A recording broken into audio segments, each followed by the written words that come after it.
Welcome to the final presentation from the 2025 Young Gamechangers class. My name is Sadie Krozek, and I'm the Managing Director of Georgia Forward, which is a nonprofit within the Georgia Municipal Association. And we come alongside communities to help them empower the next generation of leaders to build economically prosperous communities. We work with all the cities in Georgia, and it's been our honor to work with Athens-Clarke County this past year with our Young Gamechangers program. We have a number of initiatives under Georgia Forward focused on childhood literacy, youth leadership development, and civic engagement, but today we're here to celebrate the Young Gamechangers program, which is our leadership action development program for young professionals under the age of 40. And this class today, it's 48 members from all over the state of Georgia. You'll see some local faces today up here presenting. A third of the class is from this region, but the rest are from all over the state. And so we encourage them to bring their expertise and learning, their experience in their communities to Athens, to listen carefully to all of you, to learn as much as they could, and come up with big ideas to solve challenge questions that the steering committee from this community proposed to the class. So they've been working for 7 months together when they're here and remotely when they're all over the state to come up with the ideas that they're going to present to you today. On your program, hopefully you grabbed one of these. If not, there's some around the room. You can grab one before you leave. There's a QR code. If you'll scan that, that'll take you to our website, Georgia Forward, and that is where you can find the full written proposals. The presentations today are just kind of a snippet, a summary of those. The full written proposals are all online. You can find them there. That's also afterwards where we'll post the recording for today. We are live streaming, so we'll record it, and we'll also post the slides that you'll see today. So I want to thank all of our wonderful sponsors that you can see here. They made this program possible, from the Athens Area Chamber of Commerce that invited us to the community, to the local government, and to the Clarke Board of Education office. This is a great facility. This is wonderful. So we thank them for letting us take over their property today and hosting us. Also want to thank our steering committee. These are local leaders who came together and advised us to say, how do we learn the most about Athens and how do we empower this cohort of young game changers to do the best work? And so I am super excited for you all to hear what they have come up with and to see where you guys take it as a community from this day forward. So with that, before we get into our presentation, I want to bring up Kelly Gertz, the mayor, to welcome you all and give a couple of words on behalf of the city government.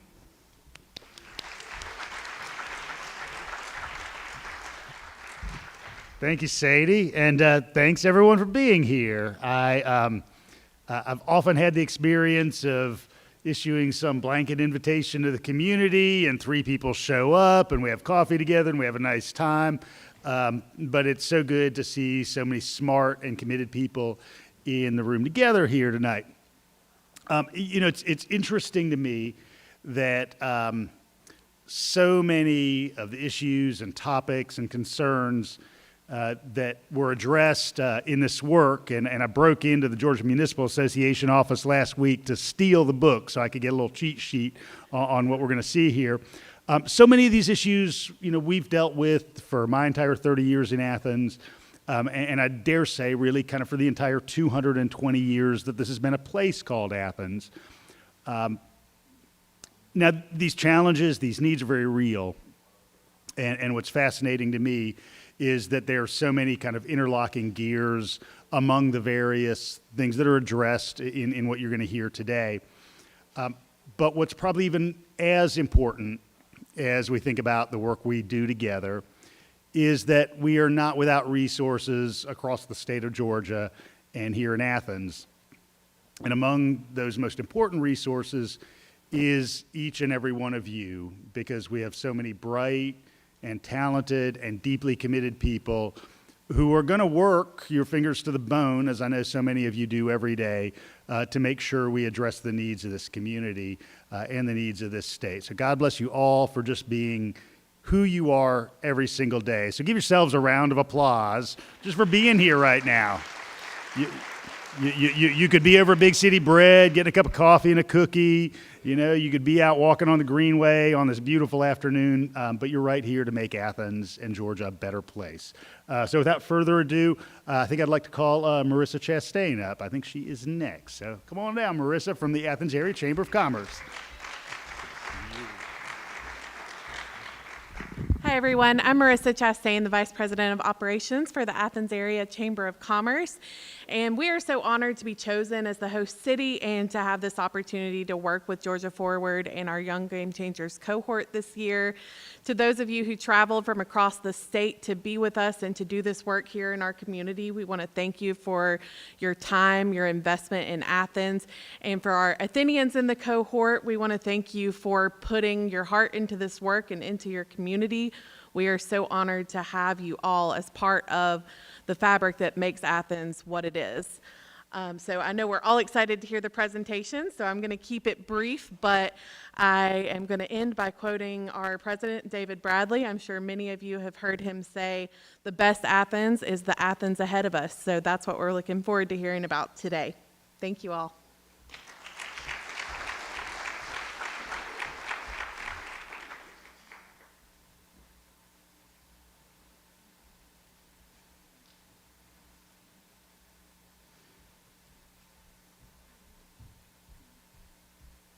All right. Hi, good morning. My name is Kat Canella, and I'm one of the facilitators with the Young Game Changers program and with Georgia Forward. A quick thank you to our steering committee. Without these individuals, we would not have the challenge questions that our class worked so diligently on for the past 7 months. So shout out to these folks. You guys are the real MVPs. We appreciate you so very, very, very much. Yes, indeed. And with that, I'd like to welcome our first group to the stage, Athens United.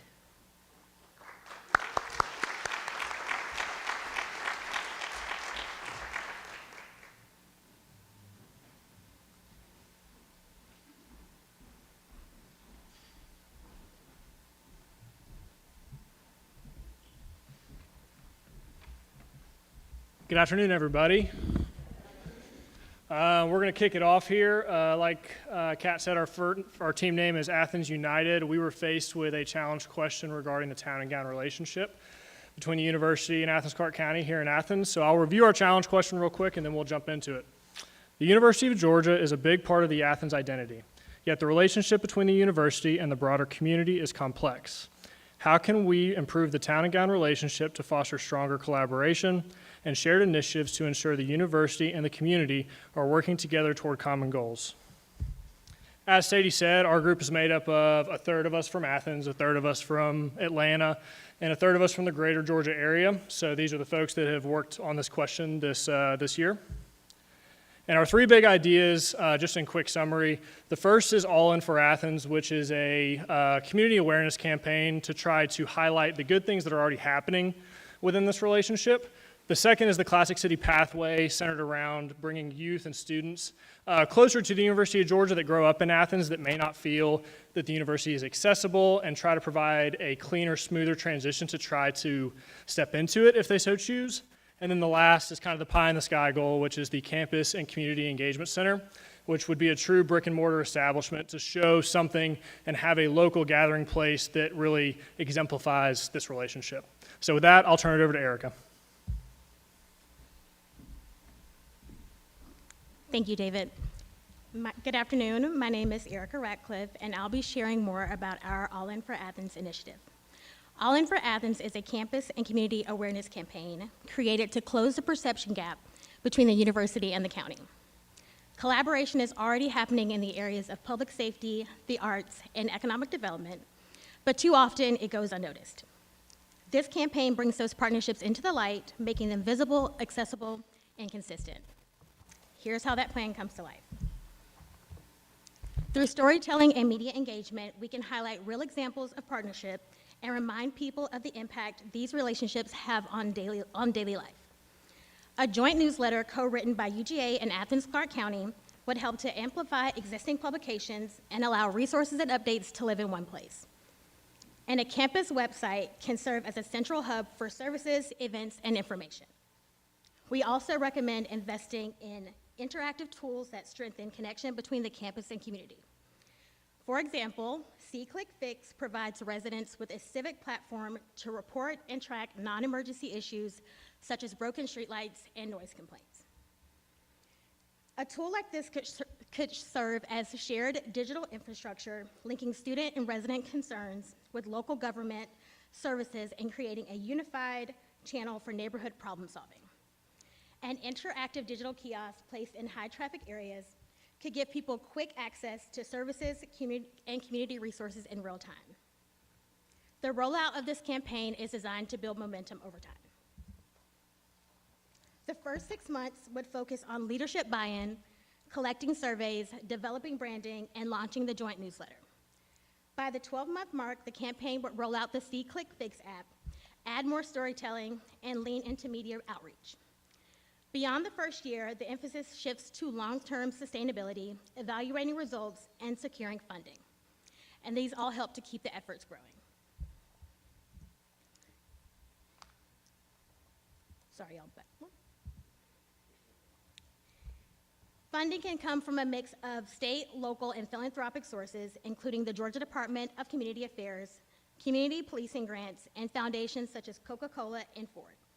Startup costs are estimated between $115,000 and $223,000, with annual operating costs ranging from $23,000 to $50,000, depending on scale. And additional information can be found in our final detailed written report. The All In for Athens campaign is about correcting misinformation and making invisible collaborations visible, and reminding both students and residents that we are not two separate communities, we are Athens United. And I will turn it over to Demetrius to talk about our Classic City Pathway initiative. Awesome. Thank you so much, Erica. Good afternoon, everyone. My name is Demetrius, and I have the privilege to talk to you about the Classic City Pathway. Education is the foundation of opportunity. And in a town and gown community like Athens-Clarke County, the opportunity must be shared across both campus and city. With that being said, too often many students begin with the promise, but somehow they get lost along the way. Sometimes transfer credits don't align, and sometimes the support systems just aren't in place to keep them on track.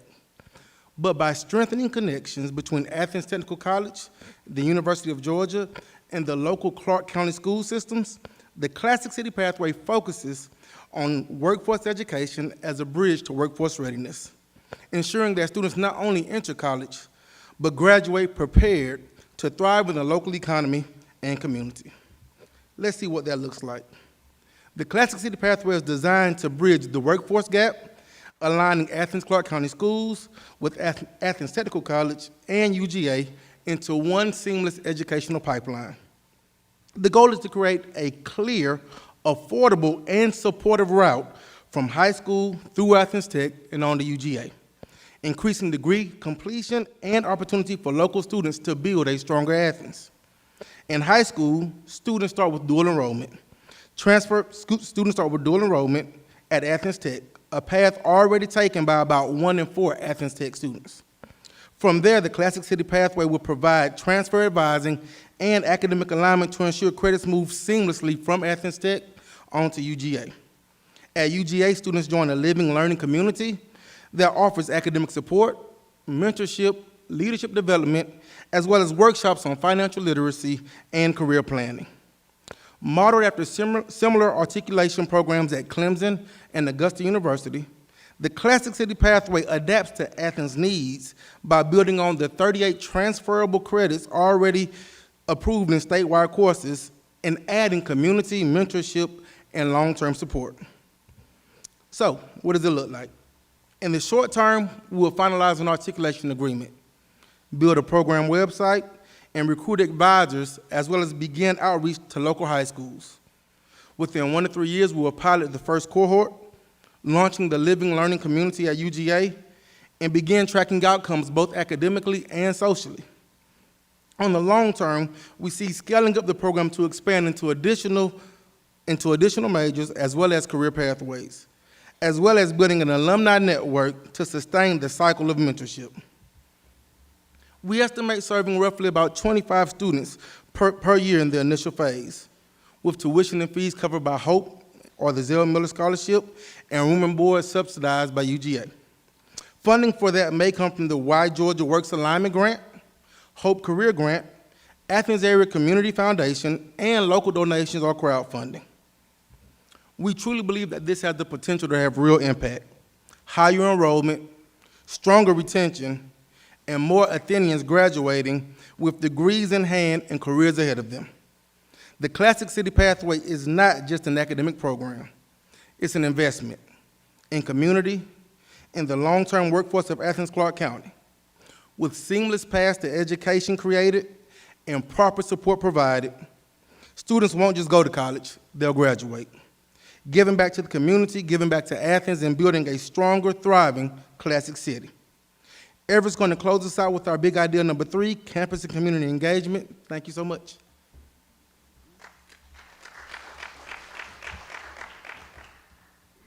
What if Athens had a space where collaboration between town and gown wasn't just an idea, but it was a reality? Hello, my name is Everett Easterling, and I'm excited to share our vision for what we believe will become the true center of excellence, a physical manifestation of partnership between community and university. The Campus and Community Engagement Center, a dynamic, mixed-use facilities designed to support existing shared initiatives and spark new opportunities between Athens-Clarke County and the University of Georgia. This center will stand as a symbol of shared ownership, mutual respect, and collaboration, a space equally utilized and centrally located to strengthen the bond between the university and the community. Our key recommendations are centrally located, accessible to both campus and community, joint programming, resources for students, faculty, business owners, and residents, and then finally, shared spaces, event venues, meeting rooms, co-working areas, offices to foster town and gown relationships in Athens. In regards to the action plan, to make this vision a reality, we propose a phased approach. First, clarifying the vision, aligning stakeholders, and establishing foundational planning. Then moving into phase 2, conduct feasibility studies, build partnerships, secure early commitments, and plan staffing. Finally, focus on capital development, construction, and operational launch. Each phase ensures sustainability and alignment with the needs of both the university and the community. Funding will start with the capital commitment from UGA, signaling institutional buy-in and attracting major donors. Additional sources include public funding, SPLOS, local bonds, and federal programs, plus creative options like naming rights, sponsorship tiers, in-kind contributions, and private partnerships. We have 2 options for budgets. The first, ground-up construction, including the land procurement, is estimated around $5 to $10 million. The second option would be a lease and renovation option, which would be an annual lease around $200,000 to $275,000, with an initial renovation cost of $2.5 to $5 million. This center is more than just a building. It is really a promise of shared growth, mutual respect, and a stronger, more connected Athens. Together, we can make this vision a reality.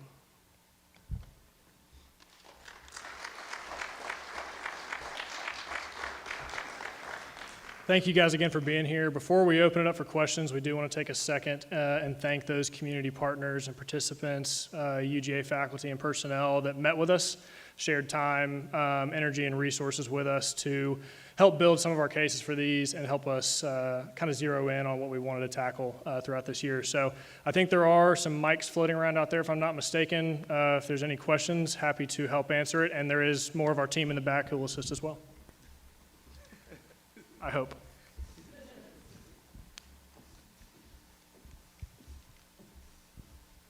Please feel free to raise your hand with any questions. We'll come around to you with a mic.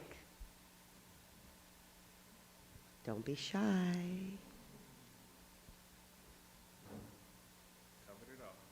All right. Oh, we got one right here. Yes, ma'am.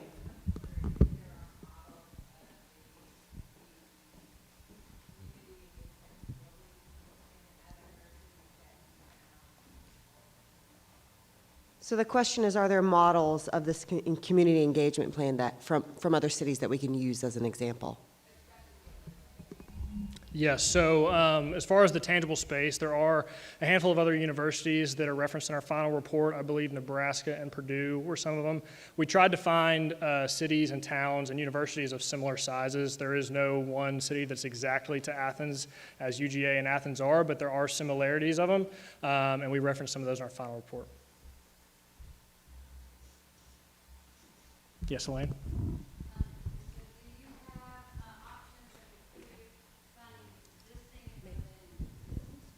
Perhaps something that is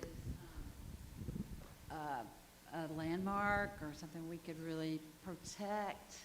Yes, so I'm a local general contractor in town, for those that don't know. I'd love to build it if it ever happens. But yeah, so we came up with budget options for ground up construction and the lease and reuse of existing spaces.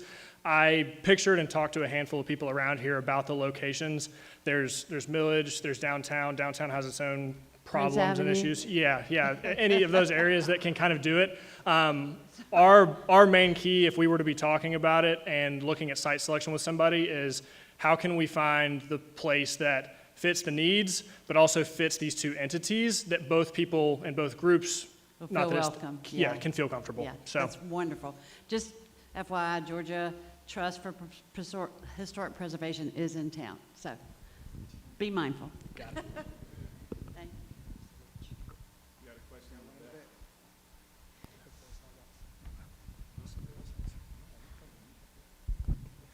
So the question is, you mentioned that in like the first cohort you're looking at, or cohort, you're looking at about 25 students from the community. How many current students at UGA are from the community?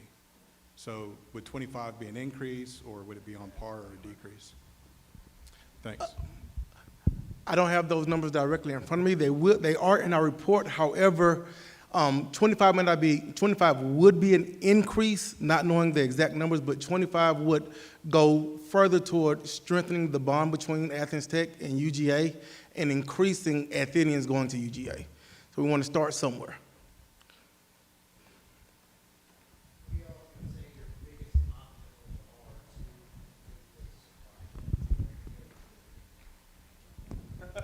The question is, what are our biggest obstacles to complete this project? I'm not from Athens, so I might defer to David before I say something to put my foot in my mouth. Are you talking specifically for Classic City Pathway or the Community Engagement Hub, or all three? Your whole project, what do you foresee would be the biggest obstacles as you're engaging local community partners, stakeholders in this? What's the pushback that y'all may get from those individuals? Yeah, so kind of tying in the first big idea that we had talked about with the awareness campaign,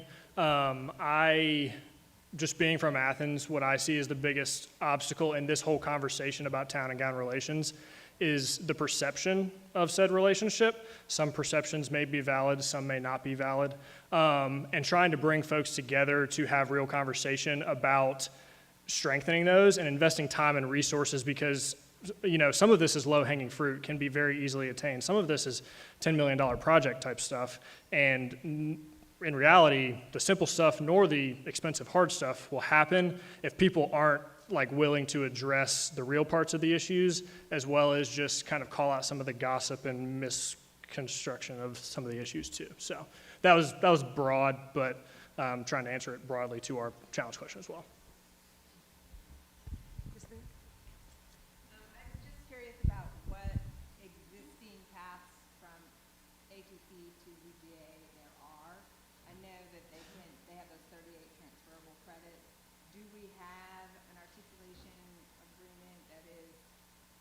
Funneling kids from Athens Tech to UGA, or does that not really exist at this time? Currently, from our research, there's not a formalized articulation agreement. However, several students from the local community colleges do go to UGA once they complete. Part of that Classic City Pathway is making that agreement formalized so we can streamline that process. The 38 transferable credits is a statewide kind of mandate with the colleges, so it's already partly in place. Let's just get it on paper and let's get it rolling. Great questions. this young lady over here first.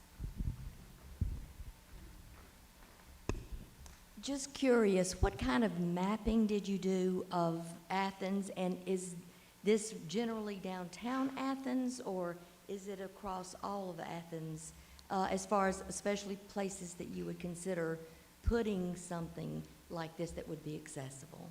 Yeah, so we talked about Prince, we talked about Millage, downtown with its own challenges. Just shortly on in East Athens, on the east side of town, towards like Oconee Street, that area. Really, with it being centered around Town and Gown, it can't be 5 miles from the university, in our opinion, but it also doesn't need to be across from Tate and the stadium. Like, neither of those things accomplish the geographical concerns to try to make that a shared space, but we threw a lot of those kind of ideas into the report, but we would want the community to be bought into said location and who would be targeting to use it, so, yep. Hi, Tommy Valentine, Historic Athens. So this is a really important topic. I know, having grown up here in Athens and having now been a triple dog, you know, Town and Gown's really important.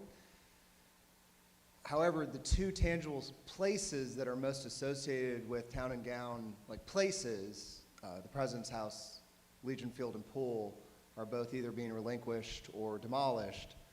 In your research and in your intersecting with the university and the city, did you determine that there's any kind of appetite for a place like your third option?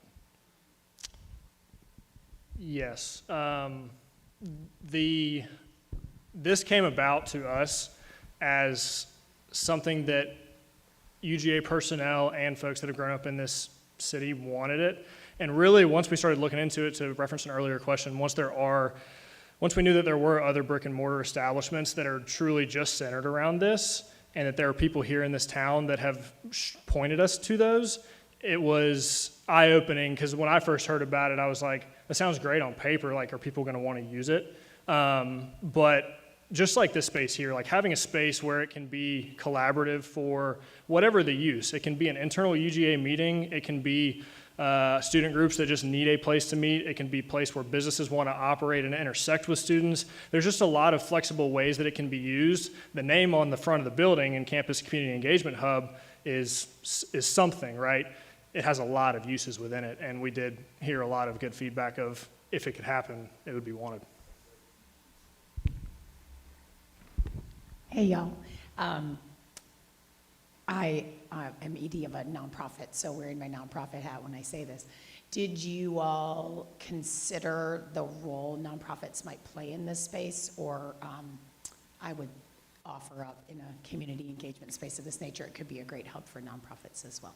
Yeah, another one of our groups has a challenge question a little bit more directed at nonprofits. So I don't want to step on any of their toes, but like I said, we just want this place, if it comes to fruition, to be a place where anyone in this town and anyone at that university feels welcome and has a place to go to collaborate from a student perspective or from a private nonprofit business perspective as well.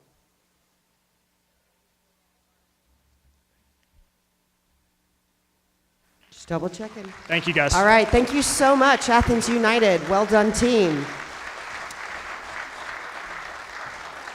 As we invite our next group up to the stage, our change crafters. Just a quick reminder, as each group presents their 3 ideas, please hold your applause until the end of all 3 ideas, okay? Thank you.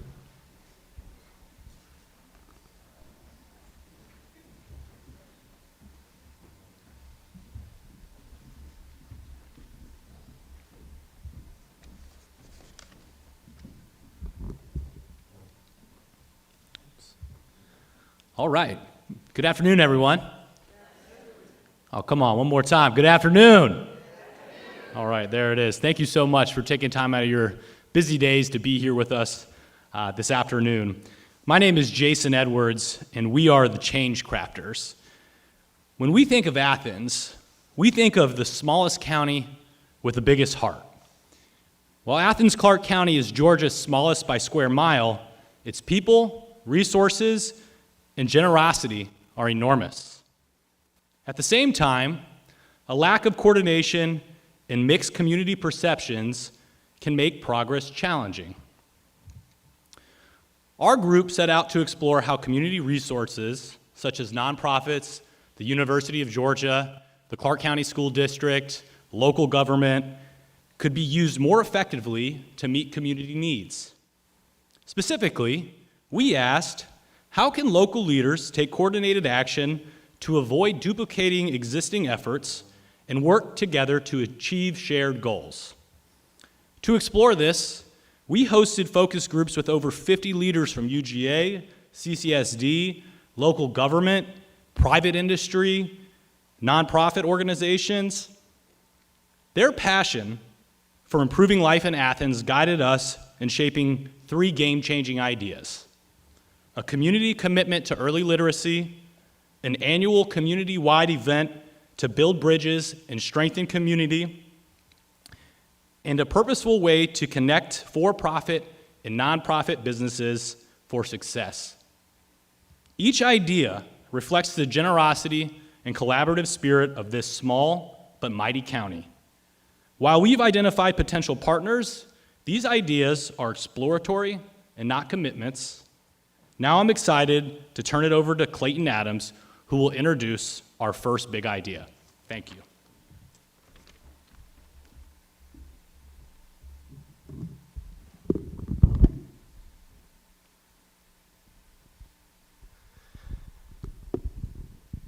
%.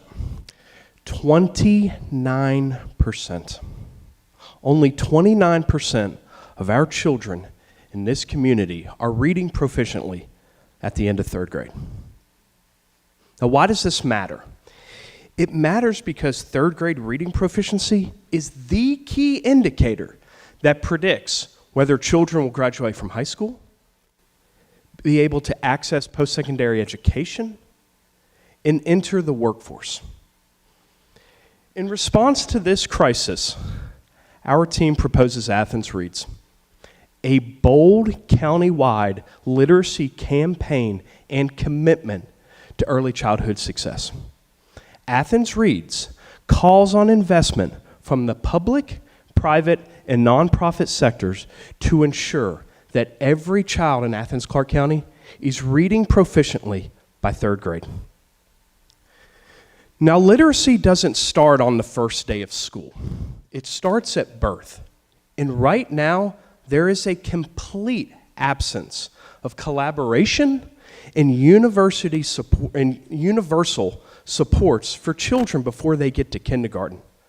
Athens Reads builds a seamless birth to 8 pipeline that begins with parent engagement at birth and continues through early elementary school. Athens Reads moves from vision to action with a 3-prong approach. First, with birth to 3, we focus on parents and caregivers, the child's first teachers, equipping them with tools and resources for language nutrition and engagement, setting the stage for literacy success. 2, with pre-K and kindergarten, we target 2 critical levers: increasing pre-K enrollment and access throughout the county, as well as increasing school readiness with kindergarten. And 3rd, with 1st to 3rd grade, we continue to strengthen and support existing innovation, bolstering Clarke County School District's evidence-based instruction, wraparound supports, and creative partnerships like the Storytellers Literacy Mentor Program. Now, short-term action steps for Athens Reads include naming a champion, such as the Athens Area Chamber of Commerce. We feel that Athens Reads would fit alongside perfectly with Athens Achieves, the Chamber's new workforce initiative, because literacy and 3rd grade proficiency are the cornerstone to career readiness. We then move to launching a literacy council that will help guide Athens Reads. And then finally, securing cross-sector buy-in. Immediate action steps include launching a sustained funding campaign, building brand recognition throughout the county and beyond, and tracking outcomes. And long-term steps are to see an increase in kindergarten readiness and to meet our goal of 60% proficiency. Now, in order for Athens Reads to work, Athens has to work together. We have to move beyond seeing literacy as the job of the school district and understand that it's everyone's responsibility. This is a culture shift. The school district day in, day out is doing amazing work, but they cannot do it alone. It takes our families to nurture, our schools to teach, our local government to sustain, our community to invest, and our nonprofits to connect families to supports. Friends, in 2025, it's really dang hard to find one thing we can all agree upon. But we have to come together to agree upon childhood literacy. Our children are behind. What are we going to do about it? We have to start early, and we start with Athens Reads. Thank you.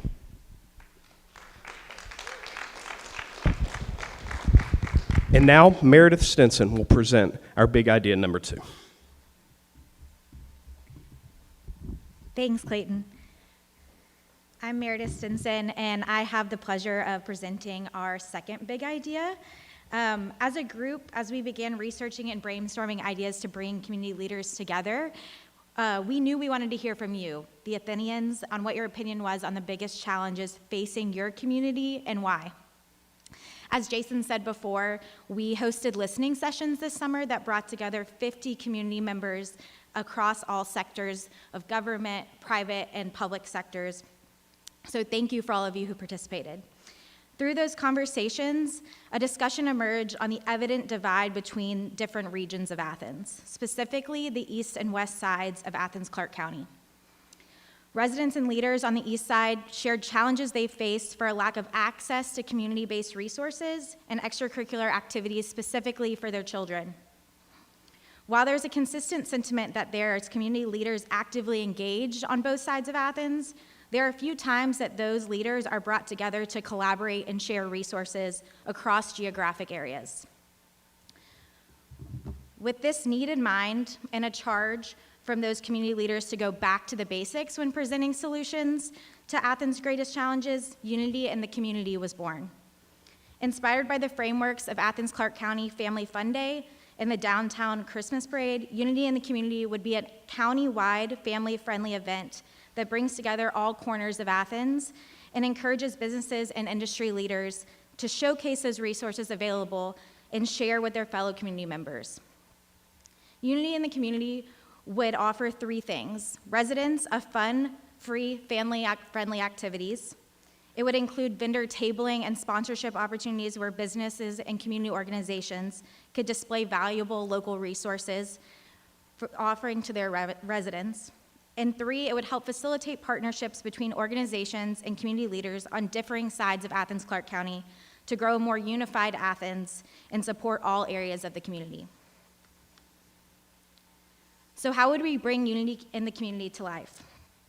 It would be centered around a core host committee with representation from each major region of Athens and would include a diversity of thought leaders in healthcare, education, nonprofit, and government spaces. As the planning grows, we hope that the host committee would then craft sponsorship opportunities and secure key vendors to be the foundation of the event. The facilitators would then be able to build up branding and marketing materials, lock down a consistent venue and time frame for an annual event, and gather feedback from the community to secure long-term funding sources. Our team envisions Unity in the Community as an event that would break through the barriers of geographic and economic disparity, and a space where parents and community leaders could connect and feed into the families of Athens. It would be one that helps avoid the duplication of resources and the oversaturation of support in specific regions of Athens, but instead promotes coordination and the amazing programs and services Athens organizations have to offer. For a full description of our funding sources and the budgetary recommendations we have, please reference our printed copy of the final recommendations. But with that, I will pass it over to Michelle, who will go through our third big idea. Thank you so much. And hello, everybody. Thank you so much for being here. We truly appreciate it and know that and hope that you will consider these ideas and put them into action. Now, I have to ask, who here has ever received a sponsorship request? right? Via email, maybe a request for volunteers, maybe you've sent one too. And with that, how many times have you had to say no? Maybe budgets have already passed, you just said yes to the last group, and while you want to continue to support this group, you just can't make it work right now. With over 600, let me repeat that, over 600 501c3s in the Athens-Clarke County area, it is necessary that we be intentional with our partnerships. And so this is why our proposal is to create a catalog to have that intentionality between our for-profit and nonprofit entities. With that, we hope that entities are able to go say, this is what we need. Whether it's board service, volunteer hours, financial contributions, be specific about how long of a commitment this is. And then for-profit businesses can say yes. Here we can swipe left or right, just like maybe some of y'all have on a dating app. I won't say anything. But we want that to happen between the for and nonprofit entities as well. We want to find that perfect match because it shouldn't just be a one-time thing. It shouldn't be a sponsorship request that you just get in your email and you say, yeah, I think we can pass that. It should be a long-term commitment because we want to see Athens thrive. And since there is the perception that we are contradictory, that we do have overlapping efforts, this is a way that we are able to see what each nonprofit is doing.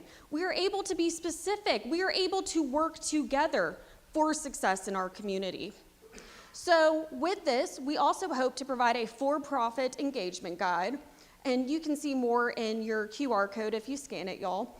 But we're gonna have that for-profit engagement guide to show what a successful partnership is going to look like. We're also going to work with our community partners, such as the Community Foundation, the Chamber of Commerce, make sure that we have for-profit and nonprofit entities across the board and community all together on this. Because who doesn't want to show support in our area? And then, of course, we want to see recognition. If you, as a consumer, have the choice to pick for-profit business that, yeah, they do a kind of okay job, or another for-profit business that actually supports our community and is able to get recognition through this nonprofit catalog that we hope to digitalize, isn't that success? Isn't that wonderful? And it is a mutual benefit. Aside from that, we also hope that this is going to create more recognition for our Athens area because we do have the smallest county, but we have the biggest heart. With that, I'll turn it over to Ashley Bailey to close us out. All right, and with that said, we just want to thank you all that are here in the room. We appreciate all of your support, your guidance, your conversations, everything that you've provided our group over this duration, and so now we'd like to open it for questions.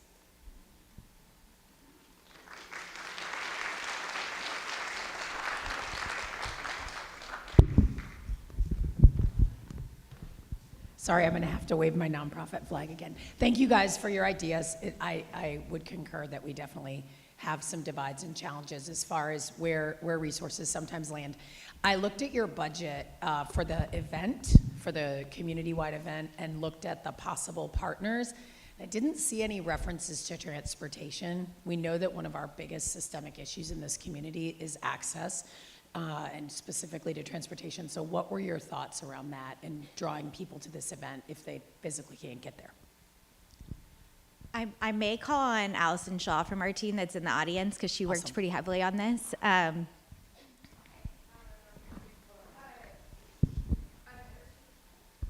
Hey, so another team is also going to touch on transportation as well.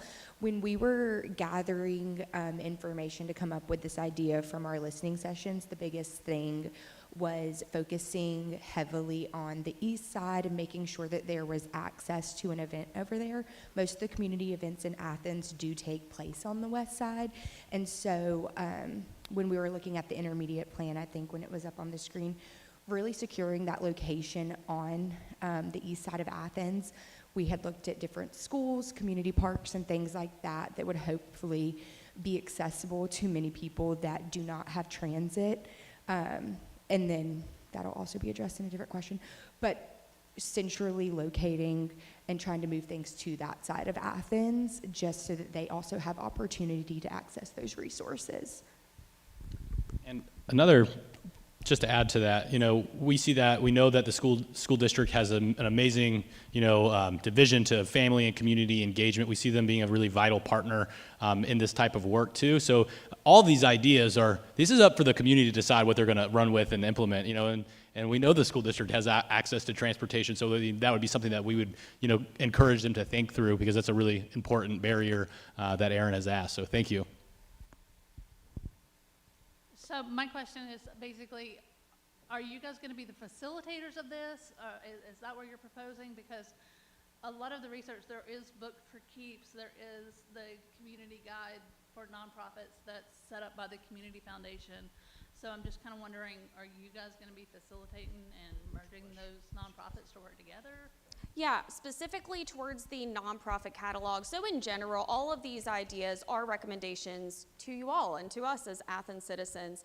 And so with that, we have spoken with the Community Foundation specifically about potentially implementing that and what that would look like with their current system and the cost of that as well. Hopefully it continues to expand to where it is just a one-stop shop. This is the one area that every for-profit and nonprofit entity can go to really see success, rather than having multiple collaborations throughout. So it would really be up to them or whichever entity to determine if they wanted to do that. And same thing with all of the ideas that are presented here today. We went to the community, to many in this room, to say, what do we need? Here is our questions. Let's gather this information, and based upon that, this is what we came up with accumulatively. Hopefully that answers your question. I'm going to dig a little deeper regarding Athens Reads. We had the Dolly Parton Imagination Library in this town for years, and I sat on that board, and United Way did a great job, and the hospitals did a great job of making parents aware the minute the baby was born that program existed. But you can't make the parents parent the kids. That's something that's going to be really difficult, and we've continued to see that. But now to learn that program, when it was turned over to Books for Keeps, is now no longer in existence is devastating to this community. So how can Athens Read? I mean, it's all going to come down to funding. We all know everything comes down to money. And so you spend all this time and energy doing this, and you get a program up and running, and then the funding is gone in 2 or 3 or 4 or 5. I mean, I know Dolly Parton's Imagination Library was around for at least a decade. So why is that gone? Because that implemented the birth to pre-K. And then Books for Keeps picked it up from pre-K on through 5th grade, getting books in children's hands. I mean, the Dolly Parton's Imagination Library was every single month for 5 years of their life. And now that's gone. So how is this different than what we've already had? Absolutely. So in regards to Dolly Parton's library, my wife and I received those books for our children. And I mean, I can close my eyes and see our young kids going out to the mailbox and opening them up. I understand that loss. That is just one aspect of Athens Reads. And really when it comes down to funding, because right now, y'all, we all deal with it. We all know it's not looking good for us with funding. We're all fighting for the same small piece of pie in Athens-Clarke County, right? But it comes down to priorities. We have to make this a priority. And I feel like when we get that across to the entire public, private, and nonprofit sectors of making this a priority, in that if we start early, a lot of the stuff on the back end, hopefully we will not have to deal with. And also, by also framing literacy around a workforce piece, I feel like that is something that is lost, and that would open up so many more doors to this community and beyond when it comes to funding streams. But Dolly Parton Imagination Library, that was a huge loss. I believe that cost around $60,000, I believe, and that's something that that's low-hanging fruit that hopefully we would be able to pick up on day one and continue that. But again, that is just one piece to the literacy initiative.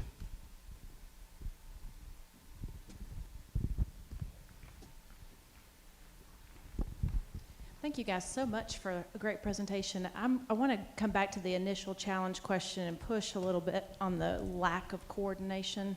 And as a steering committee member, want to publicly push back on that and ask you all, from your perspective, studying this question, do you believe there are too many nonprofits? And do you believe there is a lack of coordination?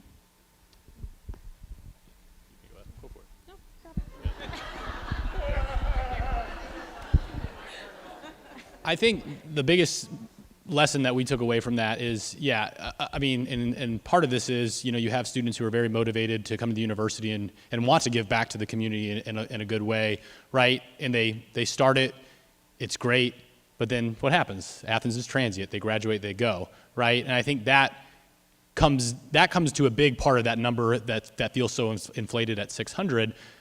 To answer your question about the lack of either motivation or coordination, there's none of that. I mean, people want to work together, and there has been so many people for a long time who are doing it and doing it really well.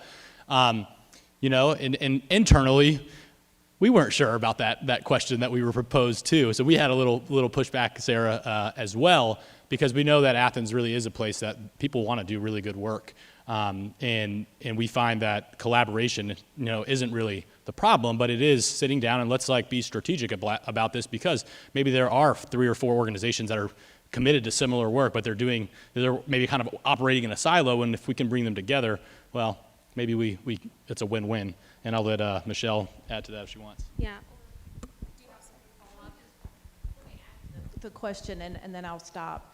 Then what recommendations do you all have for us to mitigate the perception meets reality of a collaboration? We're not arguing about the next Walmart or Target, but we're arguing about the thing that's going to, solve for emergency and crisis. Yeah. And so I'd love your recommendations. Yeah, and so kind of following up on what Jason said too in your first question, is part of it too is the nonprofit industries work amazing together.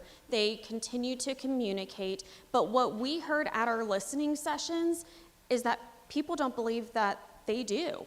And so because of that, we are thinking to do a better job of communicating to the general public and to for-profit industries, because that was another facet that came up. They thought that our for-profit industries weren't doing enough.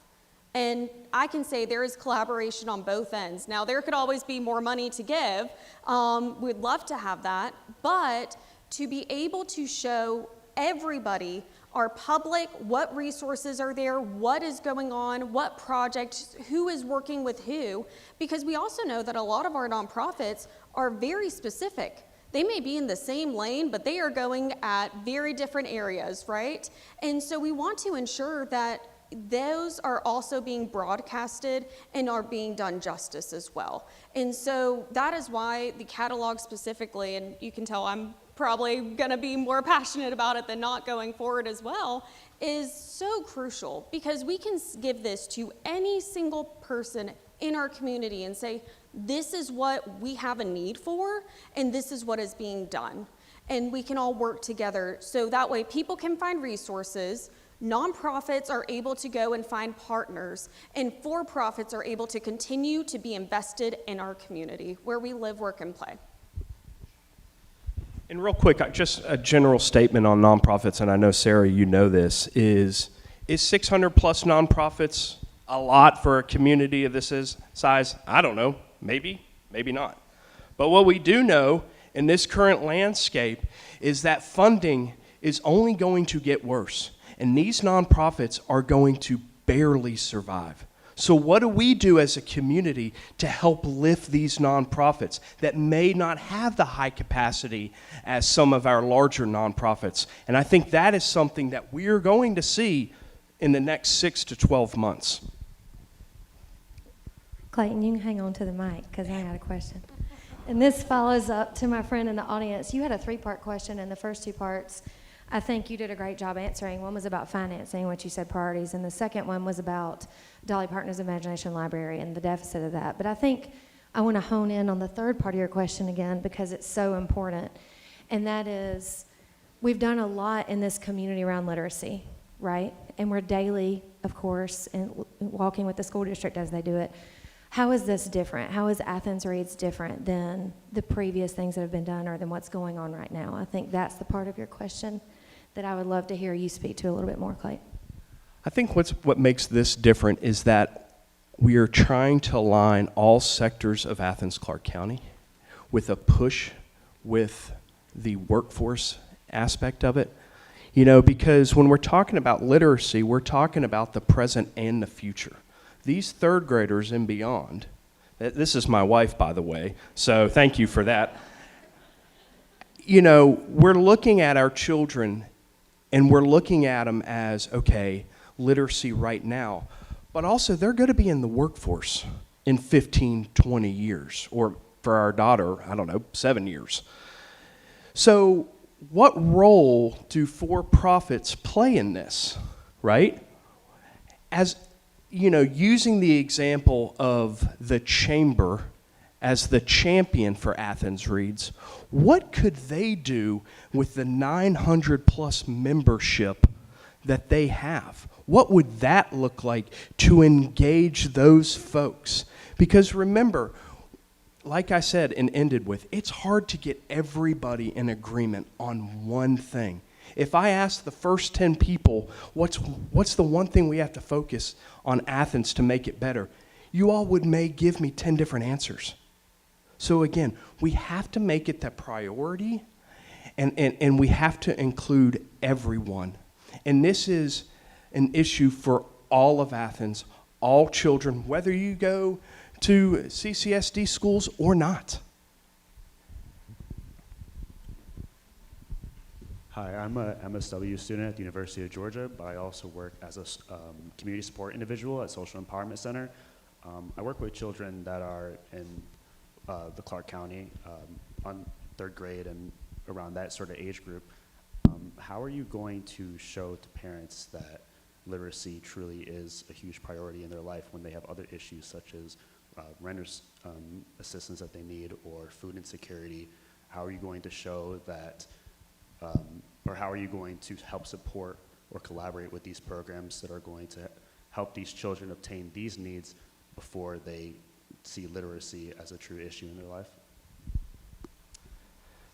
So it's not one or nothing, right? It's not when working with parents or caregivers, whomever. Right now you have to work on literacy, and then later you have to work on whatever the issue. Totally understand that these families are on the brink, right? Whether tomorrow they are homeless and go into the food pantry or in an hour, right? But we know that our parents love. We know that. How do we tap into that? And how do we make sure all of the other supports that Clarke County School District is doing already with the wraparound supports, how do we know that we are all in lockstep together? Again, it's not all or nothing, y'all. It's not, right now we're only doing literacy, and then next week we're going to work on housing, and then next week we're working on the other thing. How do we collaborate and coordinate where all of those pieces can align together? Okay, I think I saw one more hand over here, two more hands, last two questions, and then we'll move on to the next group. I'll stand up and talk with this. So I think the whole 605, 610 nonprofits in our community, also make sure you're taking that into account with schools, with churches, with your PTOs that are out there. So I don't think we should look at the number from a not-for-profit size. I think we should look at the budget, right, of like what type of impact they're doing and where we could combine resources. I will say from those big three ideas, and I'm a Clarke County School District graduate, I'm pretty sure we were like 61% in the year 2000 for reading efficiency from our graduating class, and obviously we were a lot further down on that list at 29%. But out of those three big ideas, is there one of those three that y'all feel like y'all could implement that would make an immediate reaction, an immediate impact? impact in this community as opposed to kind of broadening out and dispersing? I think I saw one more hand over here, two more hands, last two questions, and then we'll move on to the next group. broadening out and dispersing? I think I saw one more hand over here, two more hands, last two questions, and then we'll move on to the next group. So one thing, Evan, that I will clarify on is we actually pulled this up a little bit earlier. So there are 602 501c3s, according to the IRS, that is registered in Clarke County. There are over 740 that are listed as tax exempt, according to the IRS. So that is where we also get more into, you know, your 501c4s and other organizations too. So I feel like that is also a good clarification. But I would probably say that each of us feel differently on this, and I think maybe our group can attest to that as well, that I mean, we wouldn't be proposing these things if we didn't think that they are actionable and they will also create such a big difference. Because that is something we heard throughout this process, you know, to think big, but all of us kept going back and saying, well, we want to think big, but we want to think, how do we make a big difference that is also realistic? And so I feel all of us would really tell you something different. Y'all can speak if I'm incorrect on that too, but. I have a question here. First of all, I'd like to know, and again, curiosity question,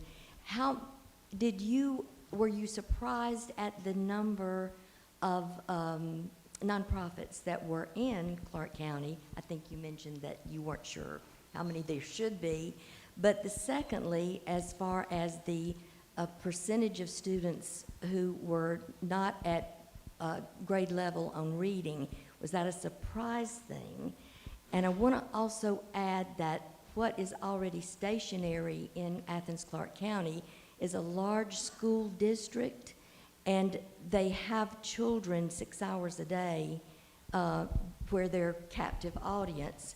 I'm trying to understand the additional finances, the additional support, et cetera, when it's not coming from the school system. And I do understand the nuances of that.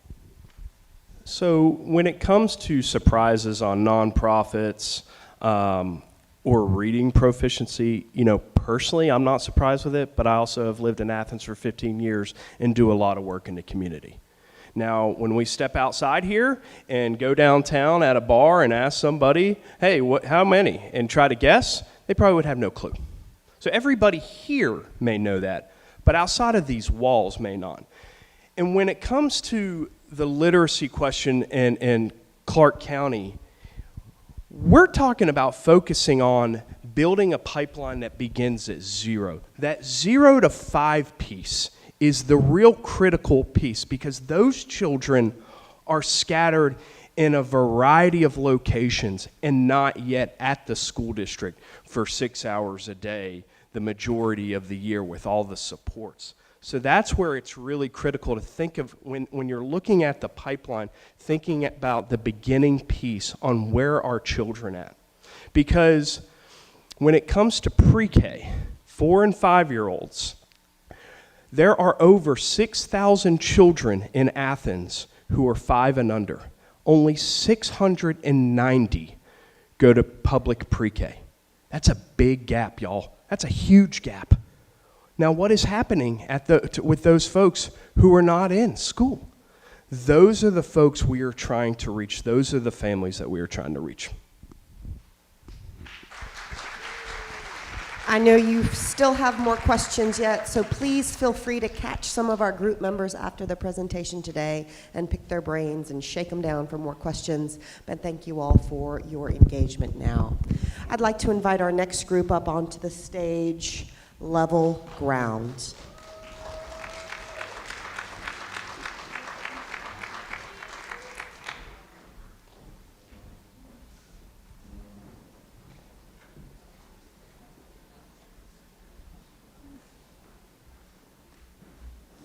All right, good afternoon, everyone. Again, we thank you so much for being here for a part of our recommendations. My name is Jeffrey Burke. I live here in Athens, Georgia, and work at the University of Georgia as a public service faculty member.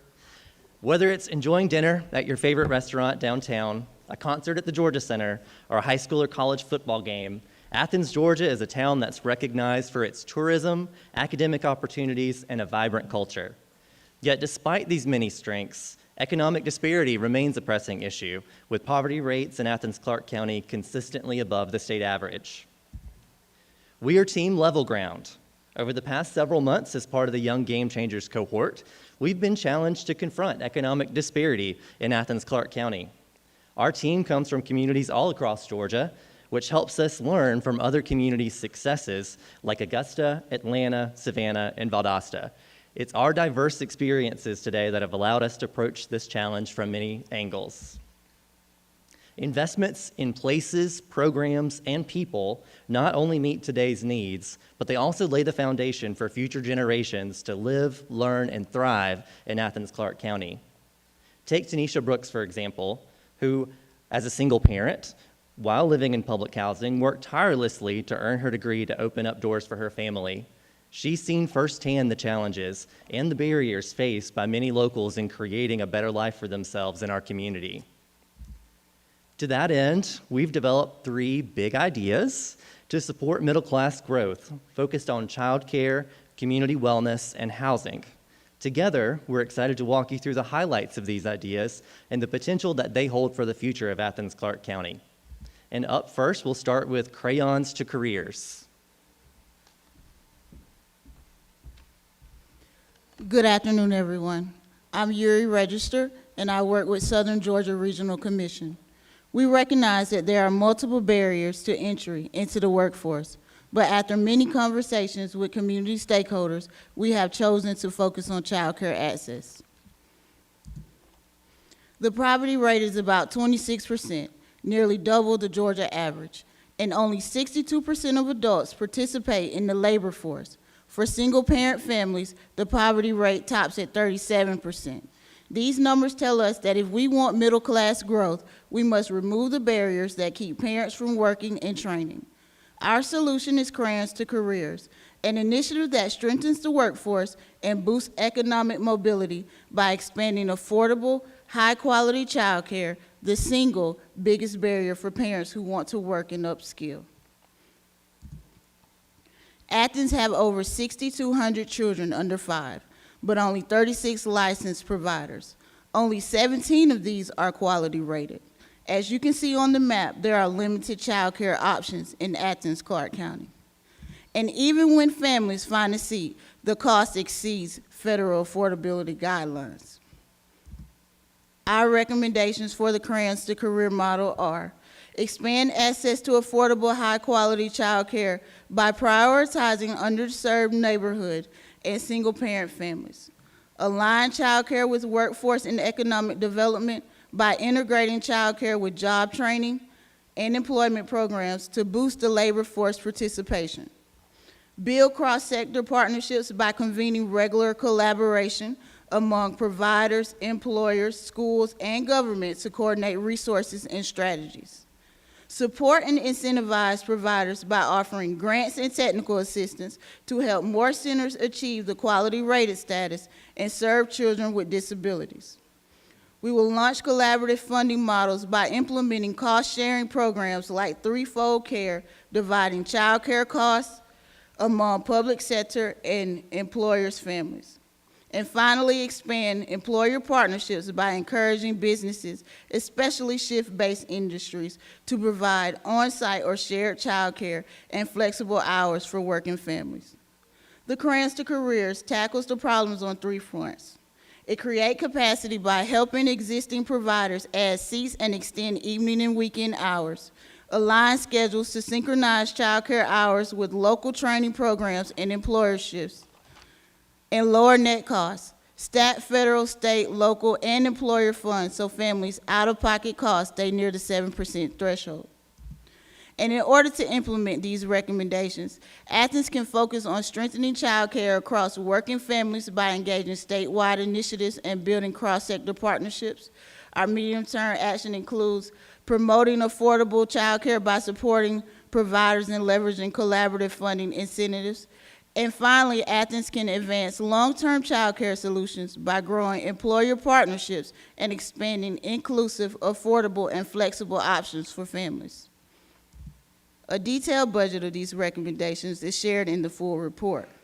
Potential funding includes various federal and state resources, including WIOA funding and WorkSource Georgia, local resources such as ACC Foundation and SPLOSH funding, and tapping into multiple private sources.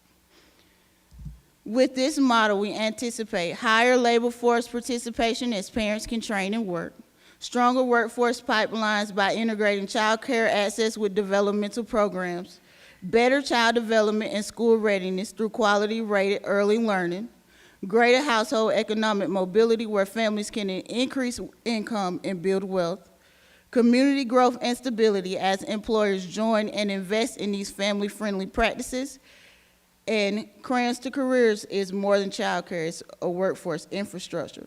When families can work while children learn, Athens builds a resilient middle class from the nursery up. And now you'll hear about Thrive Hub recommendation from Lamar.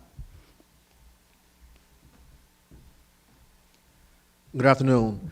I'm Lamar Handy, and I work at Emory University and also the D.O. Handy Foundation. I'm going to talk to you all about our second big idea about Thrive Hubs. The Thrive Hubs are going to actually be created to kind of help meet families at every stage of life, whether it may be to help them with empowerment within their everyday lives, financial empowerment, and also life learning lessons, as well as helping them to continue to thrive here in Athens-Clarke County. And so some of my recommendations that we have for this plan, first starting to help remove some of these barriers. One barrier we see is that the barrier to get these services that comes to the actual community. Also to help bring wraparound services to local neighborhoods in the Athens-Clarke County community that may be suffering to get the help they need. Also, as we've heard before, helping to align with other nonprofits within the community as a partner, and also to be able to partner with key developers to help build Thrive Hubs in these communities. And so based on our research and things that we got from different aspects of life, we chose 3 different neighborhoods to recommend this to. First being Brookside West, Columbia Brookside West, that used to be formerly Pardo. Also, we have Bethel Homes, and also we have Nellie B. And as you will see here on the map, we have 3 stars to kind of give you an idea of where these neighborhoods are actually located here in Athens-Clarke County. And so some of our action steps we want to take to help with these Thrive Hubs, being our first phase, one would be to have a strategic plan and also a partner alignment. Being able to have a plan of how we're going to actually send these in the neighborhoods and how they can help actually benefit those living in these areas. Phase 2 would be a design and infrastructure setup. Going to these actual neighborhoods to figure out how can this support the neighborhood and where may be the right strategic place to put these Thrive Hubs in these 3 neighborhoods. Phase 3 would be to pilot and also have a community engagement. How can we get you sitting here in the audience today and other stakeholders in the community to be a part of this actual phase 3? And then our final phase will be for expansion and also to kind of help partner this out to not just the 3 neighborhoods we already have mentioned, but also to make this a worldwide thing when it comes to Athens-Clarke County community. The big question you may be asking is, how will we fund this? First way would be through the Community Development Block Grant, also through the HUD grant, and also through the Athens Foundation. And we have detailed information with this in our report that you can find if you scan the QR code as well. And of course, we want to make sure that we have great impact within the community. And so how can this impact our community? First, it can help improve community success, giving access to physical, mental, and also preventive health services. Also helping to advance the educational and also the digital equity for our students K through 12. Also helping to promote financial stability. As we do know, finances is a big thing, a huge thing that a lot of people in neighborhoods don't know a lot about.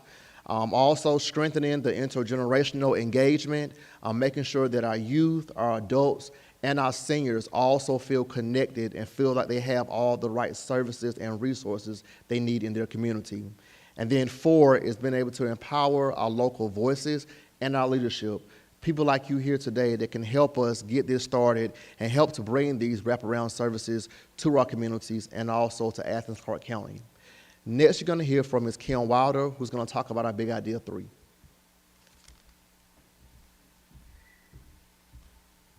Good afternoon. My name is Kimberly Wilder. I'm an attorney and economic developer based in Augusta, Georgia.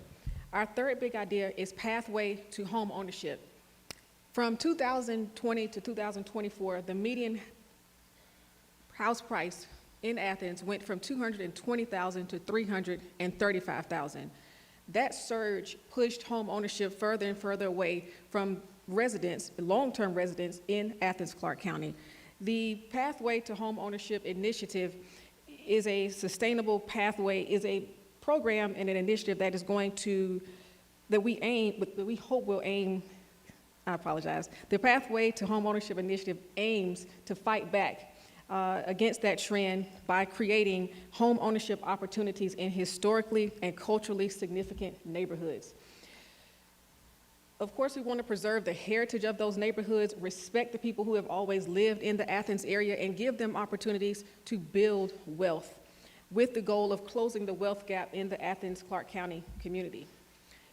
To get this program started, the first thing we'll have to do is establish the program itself. Secondly, we want to reestablish the land bank. The land bank will serve as the entity in which the properties will flow through from Athens-Clarke County or from old owners into the organization, which will then build out this program. The next step will be to identify and map out the neighborhoods that we think this program should start in, and then which neighborhoods this program can grow to, so that the program can continue to grow and thrive throughout the Athens community. Once that's done, we would like to hire a full-time program manager to manage not only the projects, but the program. Once we have the land, once we have the neighborhoods mapped out, the next step is to acquire the homes and properties.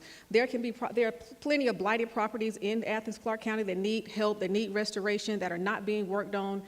Those are the homes that we can acquire in those neighborhoods. There's also land that's available that is vacant, and that this organization would then acquire that land and build on that land or renovate those properties and offer those properties for sale for people who are long-term residents of Athens-Clarke County. We understand there are some financial barriers for people to own those homes, so what we want to do is launch a transitional rental program. It's sort of like a rent-to-own program. It gives people the opportunity to live in that neighborhood while also building a community. So not just building a neighborhood, but building community with each other. Offer them opportunities to learn about credit, to help them improve credit, to give them the opportunity to get used to living in that house, paying those bills, and get accustomed to some of the expected and unexpected responsibilities of home ownership. After that, we just continue to expand. We've developed several places or several sources that we can fund this project through the Georgia Trust for Historic Preservation, Athens Land Trust, as well as the American Rescue Plan Act, and the Georgia Environmental Finance Authority for low-interest loans. Overall, the impact that this program could have is very simple. When you build neighborhoods and you allow people to build and to own home ownership, that increases their ability to build wealth. And as the community builds wealth, the entire community will profit from that. And I don't mean just financially, but you mean from a crime standpoint, from the ability to get to some of these programs, the ability to work, and the ability to maintain their housing. And this will overall contribute to the betterment of Athens-Clarke County. Thank you.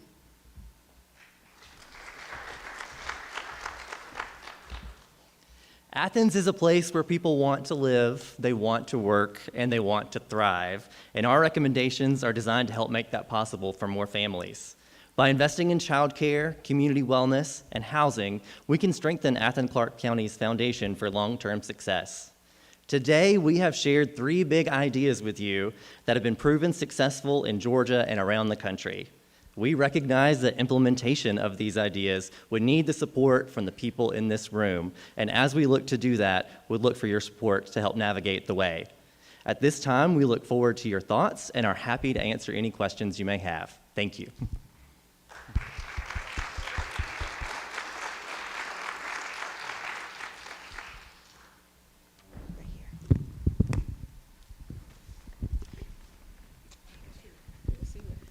Thank y'all for sharing. That was great. A question specific to the home ownership component. I know that y'all listed some funding options and grants and things of that nature. How would you see community banks or financial institutions partnering to enhance that or bridge some of those gaps?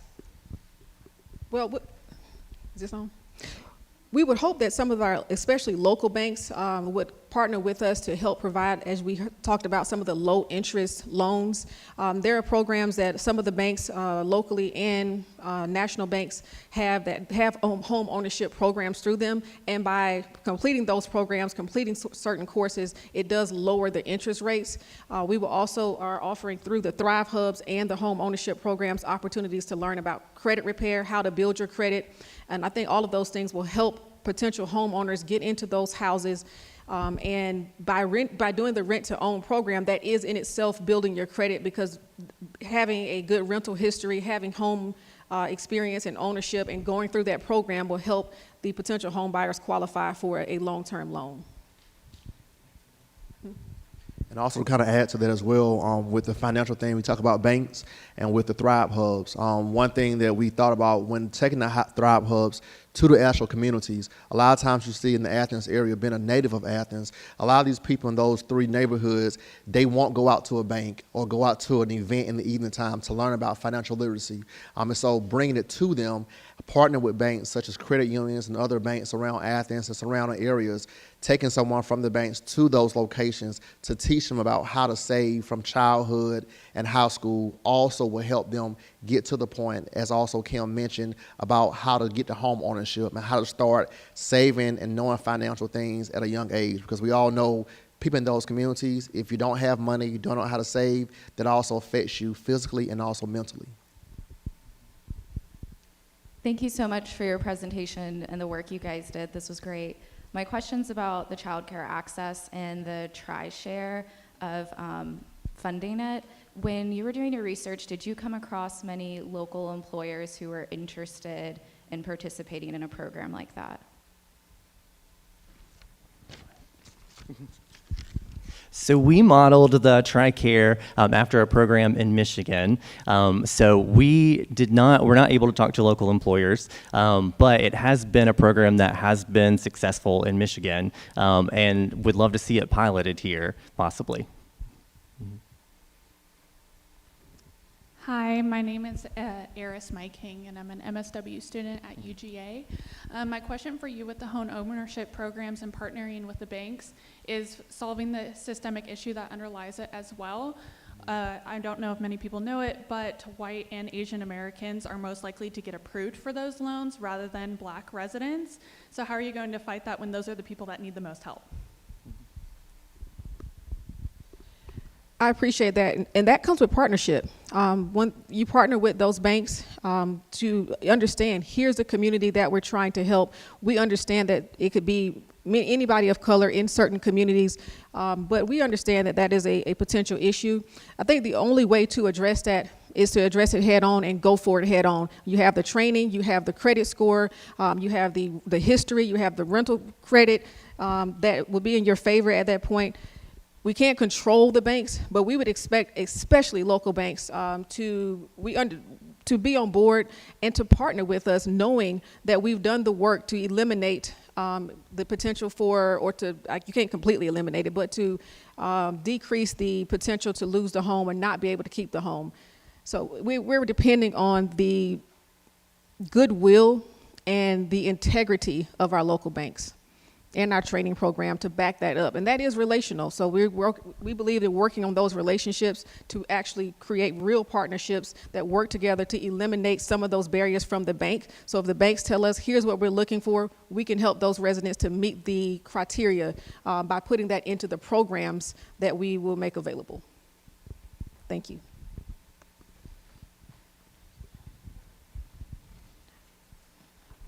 Hey, y'all, thank you for your presentations. Quick question on the Thrive Hubs. I was trying to look as best as I can through are you suggesting, would you move into, like, say, over in Nellie B, like, would you use the Boys and Girls Club? Or are you talking about going into existing spaces or a neighborhood health clinic? Or are you talking about a separate building? Talk a little bit to us about that. Yeah, great question with that. So pretty much with Thrive Hubs, for example, like Nellie B, we know east side of the town of Athens, that's, one of the poorest parts of the town, honestly. And so with that, going to places like the Boys and Girls Club, somewhere to take it to them. Because a lot of times you have barriers such as transportation. Parents feel like I can't go anywhere because I can't find a babysitter. I don't want to leave my neighborhood where I feel comfortable. And so I feel like taking these services to those neighborhoods like Nellie Bethel Homes, and also Brookside West, it kind of gives them a sense of feeling like they're not forgotten, connecting, saying that, hey, they haven't forgot about us. They're bringing the services to us in our neighborhoods where we feel comfortable to help educate us and give us the opportunity to learn more. So in buildings where they already feel Safe at home. Correct, yes. You're welcome. It's twofold. Hi, another follow-up for Thrive Hub. It's twofold. So thinking about partnering with those established infrastructure that's already there, but then also with the developers to make sure that as we build new communities that we have these as a part of the community to really sustain it and to make sure that everyone is supported with these wraparound services. It also pairs well with the nonprofits to make sure that they have a space to come to and serve.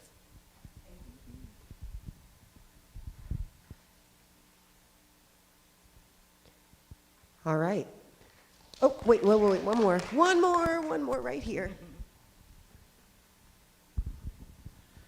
On the child care topic, you know, to a previous question of discussing these industries, I think you're going to have a better opportunity with them funding this. As everybody knows, of course, with the times now, when you ask government for funding, it's pretty much hurry up and wait, right? So going to these folks that you can build that into these benefits packages, I think it's going to be beneficial to the community as well as those companies. And as these developers are looking at new industrial parks or areas, I work with a region of the state that this is becoming a real thing. So we have a particular industrial park that the companies are working together to fund in collaboration with one another to get that workforce, to get that single mom, that single dad that they promise you they want to work, they just can't do it. So getting those industries to the table is extremely important. They've got a bigger pocketbook to play with without as many hoops to jump through.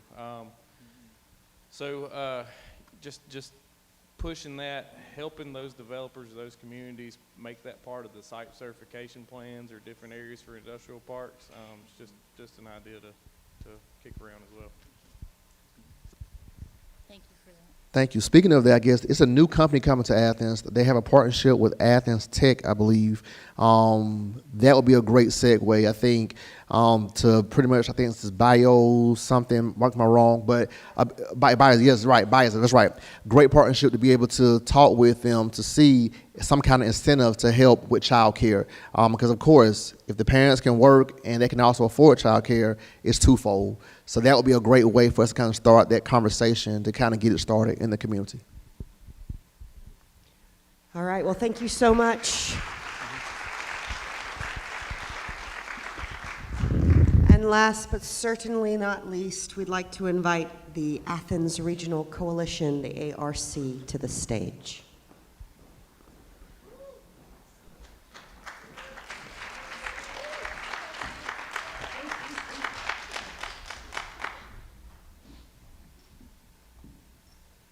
Good afternoon, everyone. My name is John McBrayer, and I serve as the Manager of Community Development at Electric Cities of Georgia, and we are the Athens Regional Coalition, or ARC. To my friends in local government and nonprofit, we love our acronyms, right? So let's keep adding them.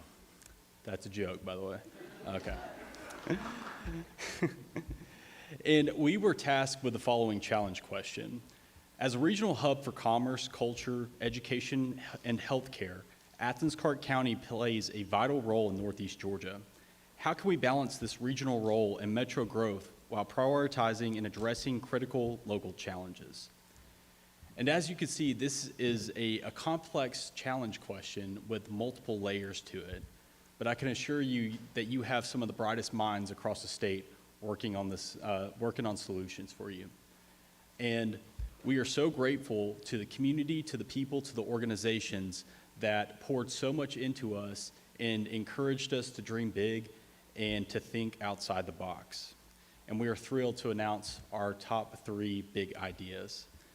The first idea is the Change for the Classic City Fund This is a voluntary community-wide roundup program that will capitalize on the tourism and the generosity of the Athens-Clarke County community and create a flexible funding mechanism to address critical local challenges.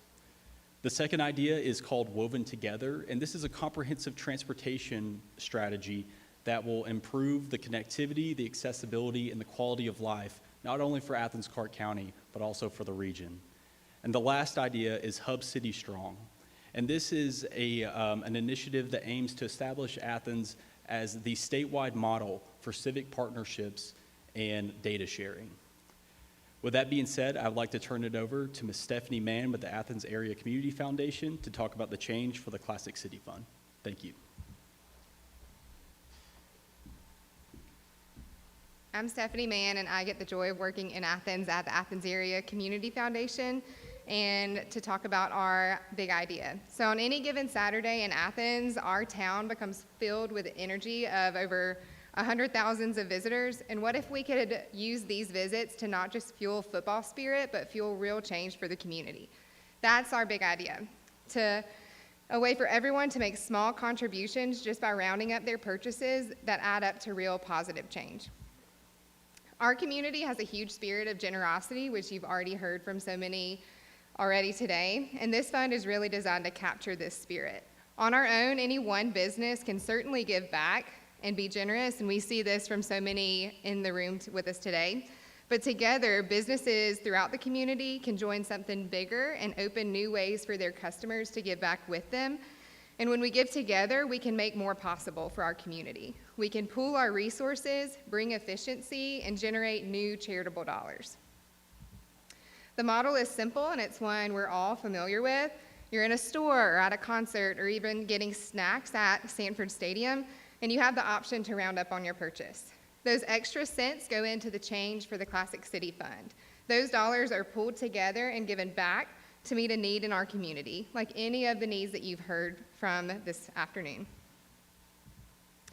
So what will it take to make this big idea happen? It'll take buy-in. It'll take businesses who want to join in, a dedicated staff or fellow who can build those relationships and onboard businesses to join the fund, and a steering committee to guide the fund's direction as dollars are raised. Using really modest projections, we anticipate a fund like this could generate over $100,000 every year of new charitable dollars for our community. And then by concentrating these dollars on a specific need, we can make measurable progress. Small contributions, when they're pooled together, can create visible wins for Athens. Our full report gives greater detail on the action steps needed to bring this idea to life, but to highlight a few, in the short term, form a steering committee that would guide the fund's direction, fund a staff position, and begin building buy-in with business and community partners. In the medium term, open a fund, build the infrastructure that makes it easy for businesses to join, and then launch a marketing campaign. And then in the longer term, align fundraising around a specific community need, raise the dollars, and then give them back to community.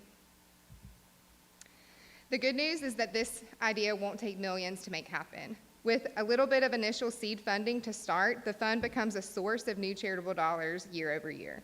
We can turn game day energy and everyday purchases into powerful, ongoing source of support for our community. If your business or your community partner that's interested in this change for the Classic City Fund, you can check out our full report. And I will bring up Grace to talk about our Woven Together idea.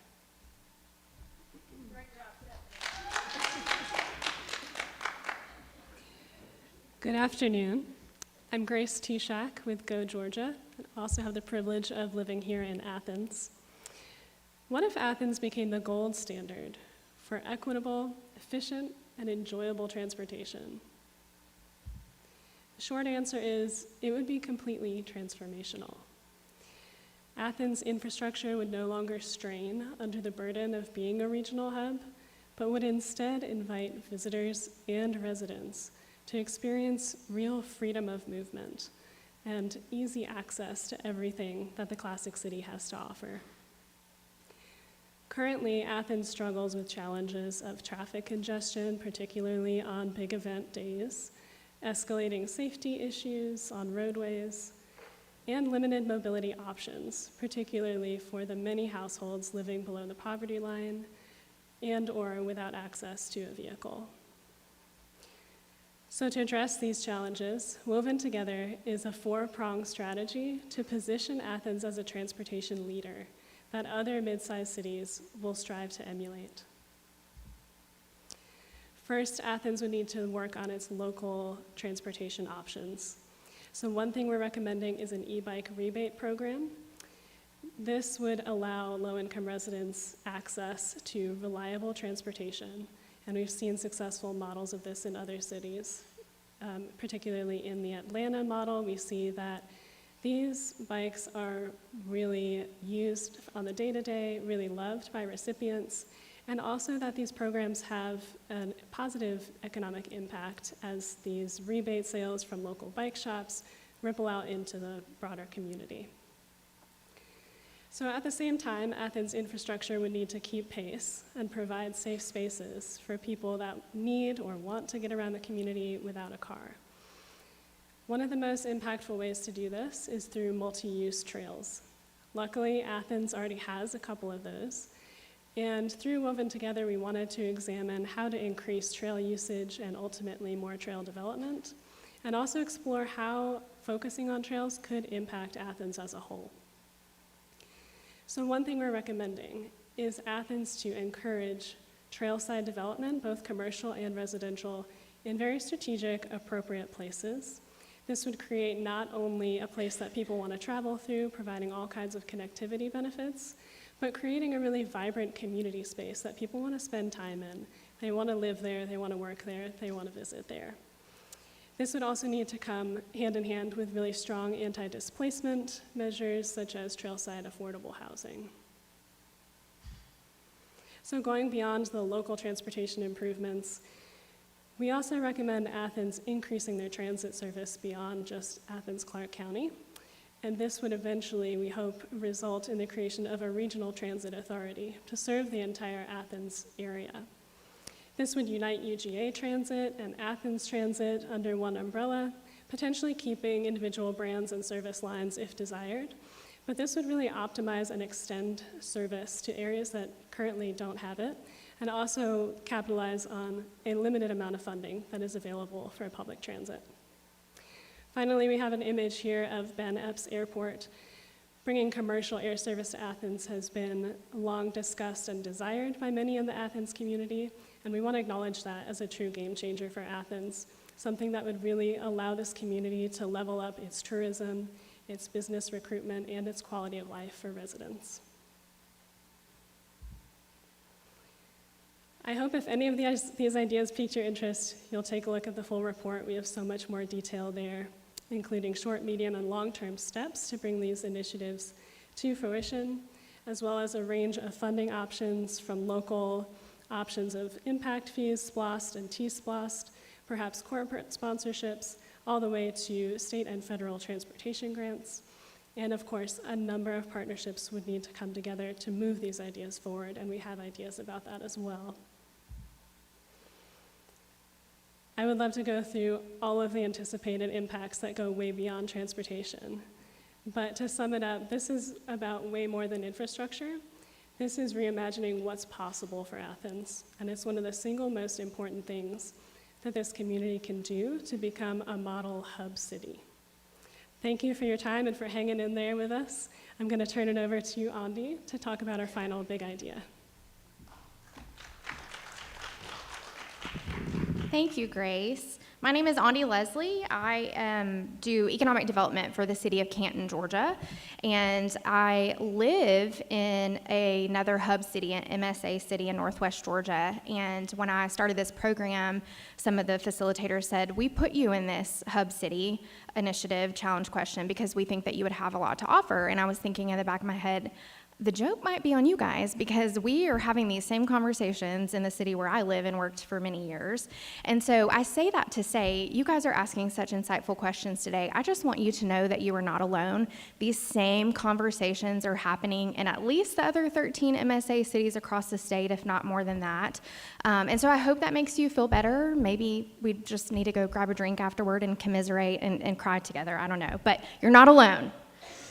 So across Georgia, our mid-sized cities, places like Athens, Macon, Albany, Columbus, they play a vital but often overlooked role. These hub cities serve as regional anchors for healthcare, education, social services, jobs, not just for their own residents, but for surrounding communities and rural areas as well. But these same cities are under pressure, facing complex challenges that are virtually impossible to solve on their own. They're facing rising housing costs, growing mental health needs, food insecurity, workforce gaps, and the strain of doing more with limited resources. And while these challenges are deeply interconnected, so is the opportunity for us to solve them together. And that's what this Hub City Strong is all about. This proposal positions Athens-Clarke County as the hub to test and scale solutions that can work across the state. Athens brings incredible assets to the table: a world-class research university, a deeply engaged nonprofit sector that we've heard about today, the Athens Wellbeing Project and other partners, and a long-standing culture of civic innovation. We think that it's the ideal place to lead this effort. So we're going to break this idea down into 3 strategic tiers: local, regional, and statewide. Locally, we're focused on strengthening civic infrastructure in Athens. These are small-scale, low-hanging fruit initiatives that ACC can achieve with minimal resources. We're going to take City Hall on the road, literally, with a mobile City Hall. We got this idea out of Little Rock, Arkansas. These are pop-up events in underserved neighborhoods that will connect residents directly with services like utility support, voter registration, housing resources, and more. It's all about building access, visibility, and trust in government, while also informing ACC on the current needs of the community. It's what we like to call good old-fashioned community engagement. We'll also translate the ACC strategic plan into a roadmap for success, and I happen to know a community, Canton, Georgia, that has an award-winning roadmap to success, so we'd be happy to share that with you guys. So think of this as your comp plan, but in easily digestible and consumable format. It's a branded, public-facing document that clearly shows residents what's being prioritized based on their input and how we're measuring success and where we're going together. Regionally, Athens will lead as a service hub for surrounding communities. We'll expand the resource directory to include neighboring counties and launch a regional impact index to quantify just how many people we're serving, whether they're patients, students, employees, whoever they may be coming in from outside the county. We're also establishing the Athens Hub Task Force, a cross-sector leadership group including city officials, schools, hospitals, nonprofits, and regional partners to align strategies and share resources. Success, as we know, can only be achieved through collaboration. So this is the part where all the Athenians in the room can breathe a sigh of relief, because this recommendation is actually for a state partner. Brian Wallace is in the room, no pressure, Brian. Our ultimate goal here is to create a Georgia Hub Cities Coalition. We envision a formal network housed at the Georgia Municipal Association or the Georgia Association of Regional Commissions, maybe a partnership with both, where hub cities can collaborate, share data, advocate for policy change, and co-develop funding strategies. And GMA actually already has a program. They've got the framework in place, and we just kind of want to take that to the next level. Through this, we'll advocate for a regional service grant program that compensates hub cities for the cross-jurisdictional services they provide, services which currently go unfunded. We're also formalizing a long-term research partnership with UGA, and I hope everybody in the room is familiar with the Athens Wellbeing Project.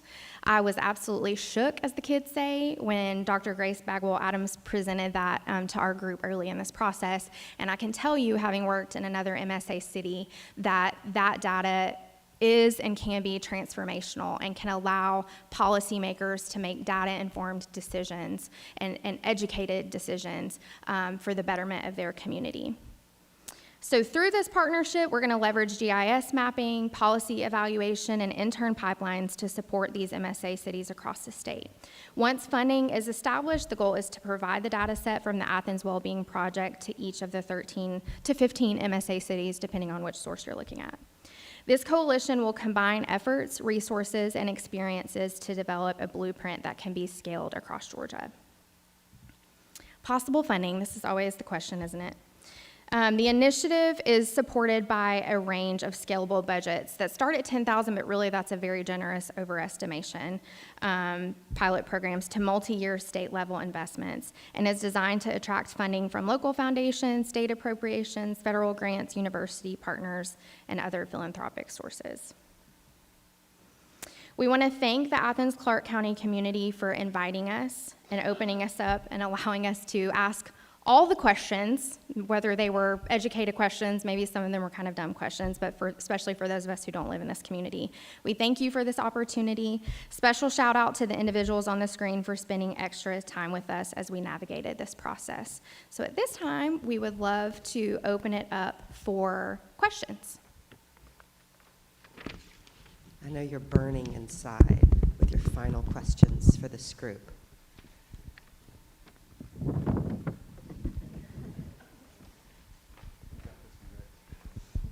Thanks. Hi, I'm John Devine. I am the ED of Go Georgia. We used to be Georgia Bikes, and I hope it's not unfair that I'm also Grace's boss. My big question is, how much is the university paying to have their logo on the tower at the airport? I'm just kidding.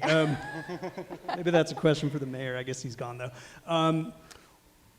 We see here in Athens, and this is where I live, even though we're statewide, at Go Georgia. We see here in Athens that trails really do make a difference in getting people around. They're extremely popular within the community. They have brought people out in droves to support SPLOST and T-SPLOST over the years, passing those packages overwhelmingly when trails are on there to a significant extent. The proposed package that came out of our citizens advisory group has 0 trails on it, and unfortunately we now have to have a campaign called 10 for Trails in Athens where people are petitioning the mayor and commission to put trails back onto the T-SPLOST, and I think that's really because the community hasn't yet gotten to the point where we think about trails as transportation. So finally, the question is, how do we get this community to understand that trails are transportation and not just, while they are indeed, a place to go on a Saturday morning or, Sunday afternoon?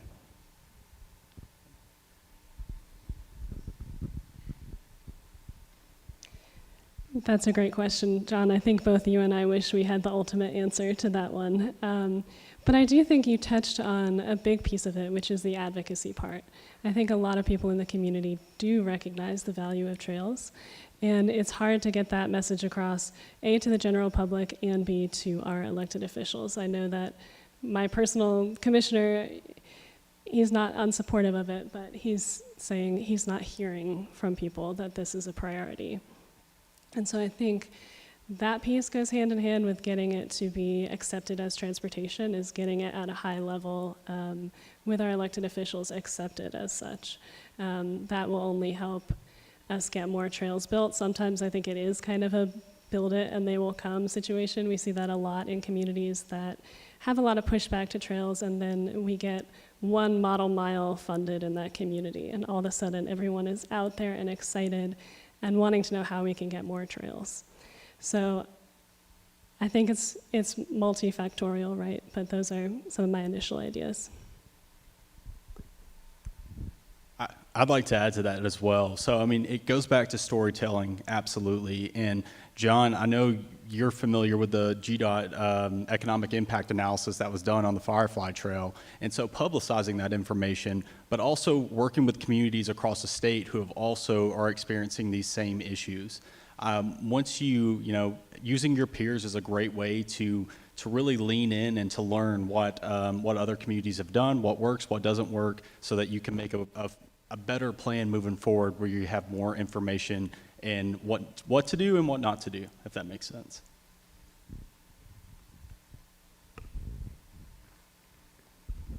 Hey, this is to your group and all the rest, but y'all are just last.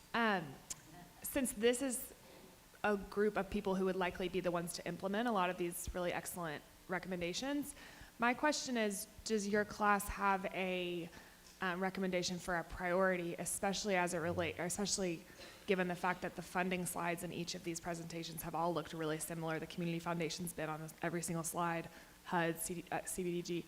So where should we start if we couldn't implement every single thing? That's a great question, and one that we've kind of thought through as we've navigated this process and hearing the other ideas.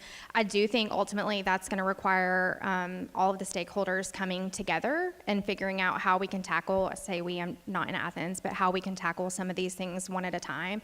But the beautiful thing about our recommendations and the other groups as well, we've offered some that are little to no cost, that are very low hanging fruit. It's just a matter of one of you as individuals or one of your agencies saying, we're going to tackle this, we can do this easily, and then some, like we've touched on, are really pie in the sky. And so I think that's up to you guys to decide. I wish I had a better answer than that. But we went into way more detail in the written report that I think will help you guys kind of navigate what you can and can't tackle at this time.